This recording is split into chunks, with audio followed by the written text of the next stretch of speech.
एक बड़ी लाइन है और हिंदुस्तान के लिए वो बिल्कुल कारगर है। तलवारों की धारों पर इतिहास हमेशा बनता है, जिस ओर जवानी होती है उस ओर जमाना होता है।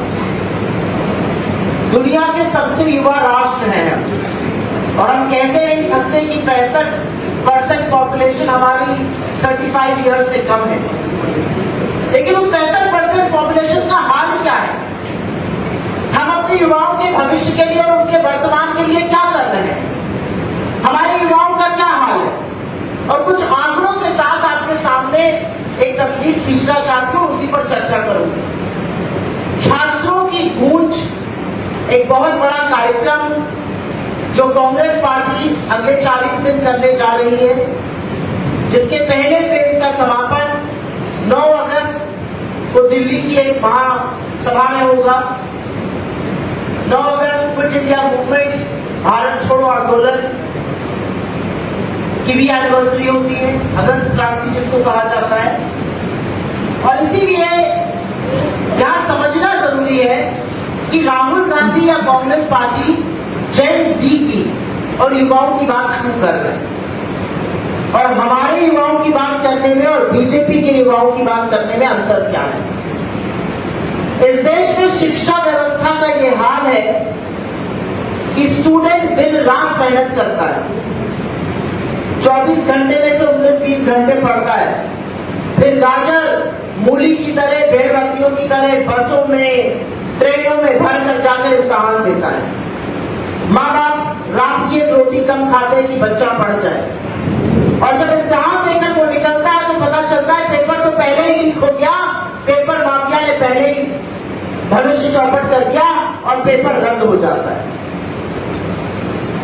इसका एक 19-20 साल के बच्चे के दिलो दिमाग पर, उसके जहन पर क्या असर पड़ता है, ये यहाँ पर हमारे साथी मोहम्मद उबैद ने बताया, जिनकी बहन ने ये पेपर दिया था, तो खुद भी मेडिकल फर्स्ट ईयर के छात्र हैं। 19-20 साल का बच्चा जो 19-20 घंटे मेहनत करता है, उसका हौसला टूट जाता है। और इसीलिए जब इस बार की नीट परीक्षा कैंसिल हुई तो करीब 19-20 बच्चों ने आत्महत्या कर दी।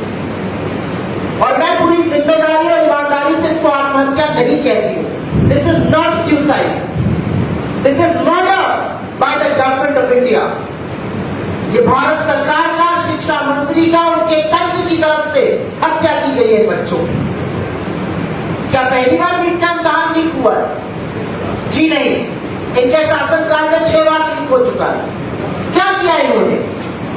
2-4 छुटभइयों को पकड़ के आप लीपापोती करते हैं। क्या आपने बड़ा इंस्टीट्यूशनल सिंडिकेट जो है पेपर लीक का, जिसमें बड़े बड़े लोग शामिल हैं, उसका पर्दाफाश किया? और ऐसा क्यों होता है कि जब भी पेपर लीक होता है, पेपर लीक करने वाले का संबंध कहीं ना कहीं भारतीय जनता पार्टी से जरूर जुड़ा होता है, चाहे वो नेशनल पेपर लीक हो, चाहे वो राज्य में पेपर लीक हो। क्या बना दिया आपने अपने युवाओं का भविष्य? मैं नीट की बात से शुरुआत करती हूं। कहां बच्चों को भेजा जाता है पढ़ने के लिए? नीट की कोचिंग, नीट की फीस, नीट की इम्तहान से सरकार 1.5 लाख करोड़ रुपए बटोरती है।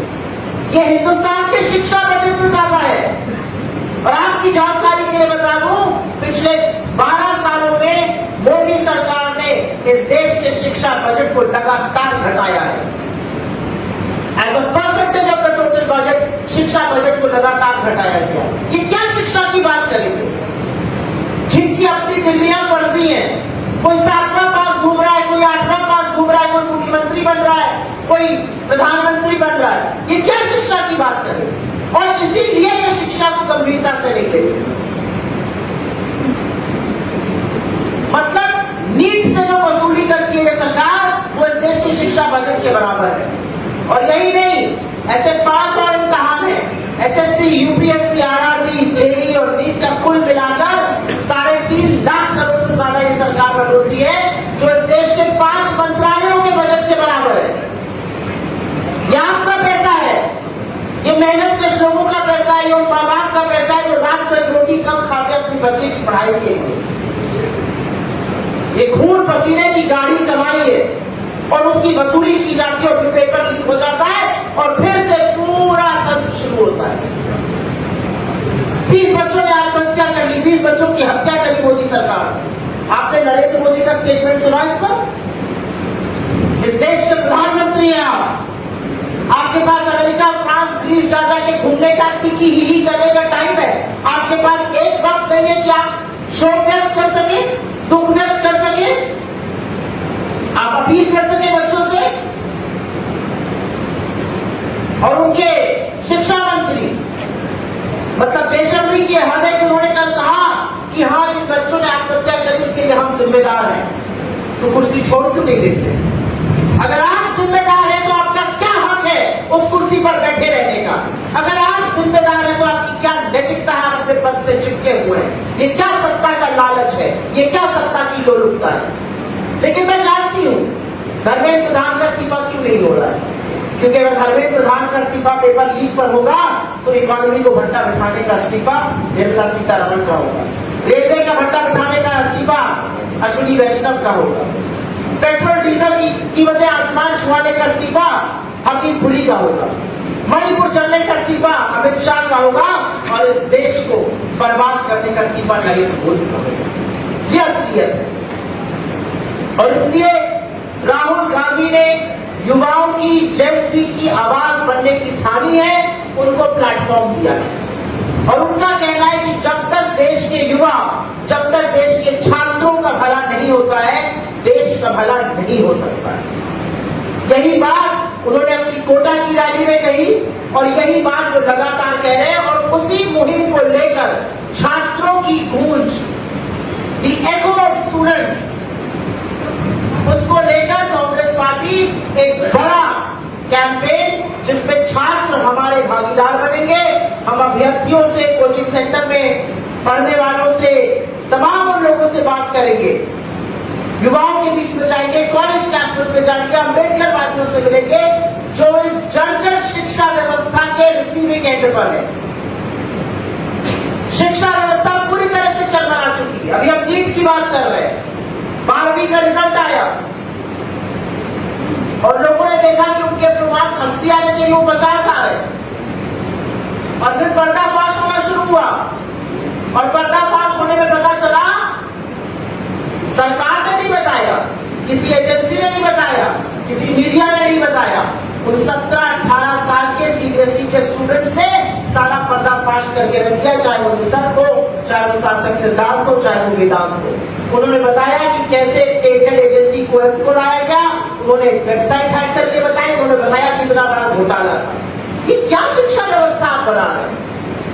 कैसे हिंदुस्तान का भविष्य उज्जवल होगा अगर हमारी जो पहली शर्त है, शिक्षा और स्वास्थ्य, यही चरमरा जाएगा।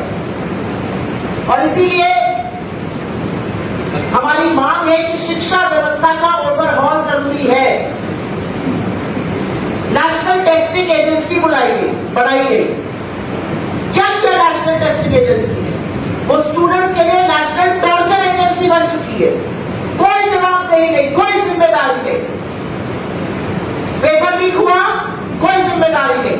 कल लीक के पेपर के बाद मोदी जी कहते हैं मैं कांग्रेचुलेट करता हूं। अरे सरकारी काम जो नॉर्मल होता है उसके लिए आप कांग्रेचुलेट करिएगा, तो जो 20 बच्चों की हत्या की गई है उसके लिए जवाबदेही कौन करेगा? और राहुल जी ने बिल्कुल सही कहा, हिंदुस्तान की जो शिक्षा व्यवस्था है, it is not a process of selection, it is a process of rejection. अगर 3000 बच्चे इम्तिहान देते हैं, 3000 में से एक व्यक्ति आईएएस बनता है, बाकी 2999 बच्चों का क्या होगा? अगर 3000 बच्चे इम्तिहान देते हैं तो 30 बच्चे इंजीनियरिंग में सेलेक्ट होते हैं, आईआईटी जाते हैं, बाकी